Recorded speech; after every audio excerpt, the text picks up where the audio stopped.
Think about the heavy, nauseating feeling in your stomach when someone you love comes to you in a panic, begging for a favor, money, or your time. Your entire nervous system instantly recognizes the threat. Your heart rate elevates, your chest tightens, and a silent voice in your head screams at you to say no. But out of a deep, lifelong conditioned fear of being called selfish, or the agonizing dread of disappointing your family, you cave. You give them exactly what they want, and the moment you do, you feel entirely drained, exhausted, and silently resentful. Society has relentlessly taught you a catastrophic lie. They have conditioned you to believe that true love in your later years means acting as an infinite, unconditionally flowing fountain of resources for everyone around you. They have told you that a good person gives until they are entirely empty. I am looking you directly in the eye today to tell you that this is not love. This is biological and spiritual self-destruction. The sovereign monk knows that your energy, your time, and your peace are not public domain. You are not a limitless supply closet for the incompetence or the emotional chaos of other adults. If you are finally ready to drop the exhausting burden of giver's guilt and master the uncompromising laws of compassionate stoicism in your later years, I invite you to subscribe to this channel right now. Join our sanctuary of sovereign wisdom, where we replace the manipulative noise of the modern world with the deep, magnetic stillness of the soul. Subscribe now and let us fundamentally rebuild the invisible walls of your personal temple.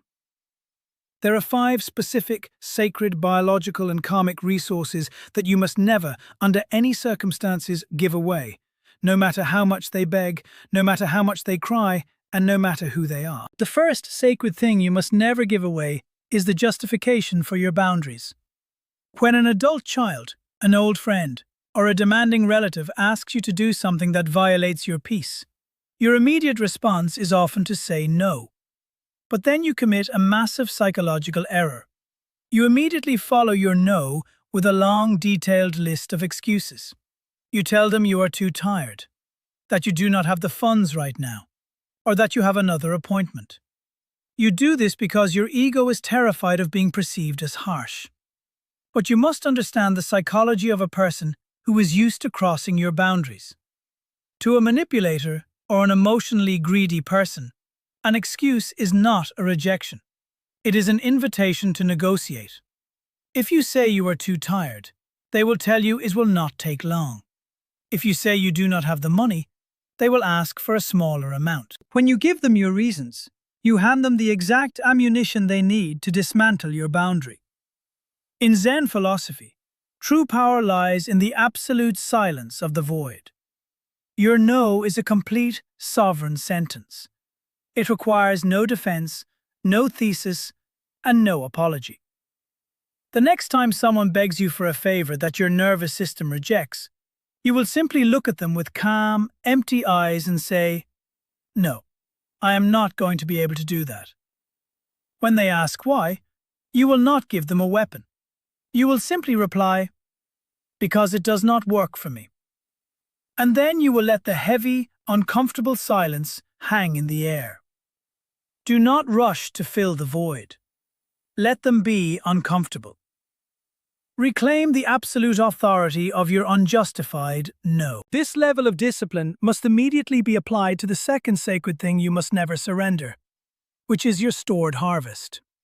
This is the financial security, the savings, and the resources you have spent your entire adult life bleeding to accumulate.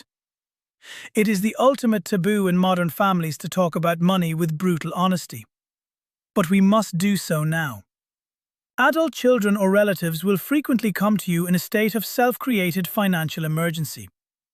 They have mismanaged their lives, bought things they could not afford, or refused to work with discipline.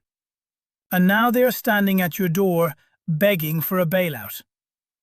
They will use tears, they will talk about your grandchildren, and they will pull every emotional lever they can find. If you give them your retirement money to soothe their temporary panic, you are committing karmic theft. You are stealing the brutal, necessary lesson the universe has designed to teach them how to survive. More importantly, your stored harvest is not an emergency fund for the incompetence of others. It is the biological and physical fortress that guarantees you will not die in poverty or depend on the charity of strangers. When you give away the money that is meant to protect your fragile, aging body out of pure guilt, you are sending a devastating signal to the quantum field. You are declaring that their poor choices are more important than your physical survival. You must look at your financial resources as a locked vault. You can offer them love. You can offer them a meal. But the vault is permanently sealed. You must be willing to watch them struggle, knowing that the struggle is exactly what will finally force them to grow up. Just as you guard your wealth, you must violently protect the third sacred resource, which is your ambrosial silence, specifically the first few hours of your morning. As you age, your nervous system becomes increasingly sensitive to the erratic frequencies of the outside world. When you wake up, your body is in a delicate state of transition. Your vagus nerve is calibrating your heart rate, and your brain is shifting from the deep delta waves of sleep into the conscious alpha state. This morning silence is a biological necessity. It is the time when you armor your energetic field for the rest of the day. However, toxic people, chronic complainers, and crisis creators love to operate in the early hours. They will call you at 7 in the morning in a panic, or they will show up at your house unannounced, ready to dump their dark, chaotic energy directly into your pristine morning frequency. They want you to start your day vibrating at their level of sheer terror. You must never give them this time. Your morning is a closed temple. If the phone rings, and it is the person who always brings a storm, you must practice the supreme discipline of letting it ring. Do not answer it. The world will not end because you took 2 hours to drink your coffee in absolute silence. They will beg for your immediate attention, claiming it is an emergency. But you must realize that their failure to manage their own anxiety does not constitute an emergency in your reality. Guard your morning silence as if your life depends on it, because your biological health actually does. The fourth thing you must absolutely refuse to surrender is the stability of your own nervous system. Throughout your life, you have been trained to be the emotional sponge for your family and friends. When someone is grieving, angry, or deeply bitter about the world, they come to you.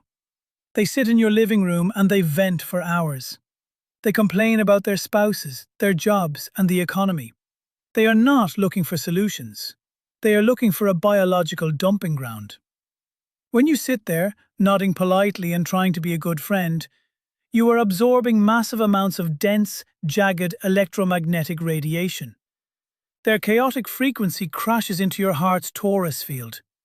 By the time they leave, they feel fantastic, incredibly light and relieved, while you feel like you have been physically beaten.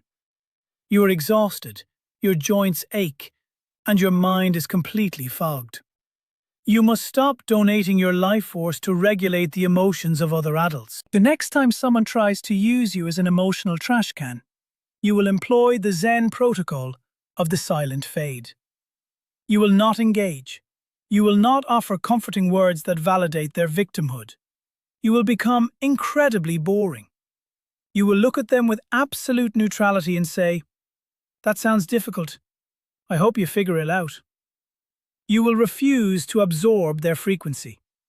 When they realize that the sponge is no longer absorbing water, they will stop pouring, and they will take their chaos elsewhere. Finally, the fifth and perhaps most profound sacred thing you must never give away is a renewed apology for your past. When you finally decide to stand your ground, when you finally close the bank, stop answering the morning phone calls, and refuse to be the emotional sponge, the people who have been using you will become furious. And when their initial begging does not work, they will immediately switch to the darkest form of manipulation. They will weaponize your history. They will bring up a mistake you made 20 or 30 years ago. An adult child will remind you of a time you failed them when they were young. A sibling will bring up an old argument. They will drag the rotting corpses of your past mistakes into the present moment to make you feel so suffocatingly guilty that you will drop your boundaries and surrender to their demands. The sovereign monk knows that the timeline of karma is absolute. You have already agonized over your past. You have carried the guilt. You have paid the emotional toll. and you have survived the dark nights of the soul. Your karmic debt is paid in full.